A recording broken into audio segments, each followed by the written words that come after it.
খায় না, দুধ খায় না, বাচ্চা থেকে বড় সকলের মধ্যে এরম একটা সমস্যা দেখা যায়।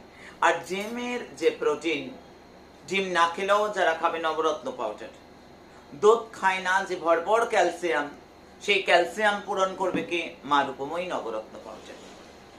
পালং খায় না, শাক খেতে চায় না, সবজি খেতে চায় না, আয়রন, লট অফ আয়রন পালং শাকে, সেই আয়রনের ঘাটতি মেটাবে মা রূপময়ী নবরত্ন পাউডার। নবরাত্রির মধ্যে স্পেশালি মন্তব্য তো হচ্ছে মা রূপময়ী নবরত্ন পাউডার। এটা একাধিক সমস্যাকে, যেমন সাইটিকা, অতিরিক্ত ওজন, ওবেসিটির প্রবলেম, চুলের গ্রোথ বাড়াবে, চুলকে সিল্কি করবে এবং ডাইজেশন প্রবলেমকে সলভ করবে এবং শরীরকে তরতাজা রাখবে, সর্বোপরি ইমিউনিটিকে বুস্ট আপ করবে। যে কোনো রোগের সাথে ফাইট করার শক্তি মা রূপময়ী নবরত্ন পাউডার। কোনো টাকা কোনো পয়সা লাগে না, যা যা লাগে তৈরি করতে মানুষ এনে দেয়, আশ্রম থেকে বলে দেওয়া হয়, অ্যাডমিনরা বলে দেয়, সেগুলো এনে দিলে করে দেব, কোনো টাকা কোনো পয়সার গল্প নেই।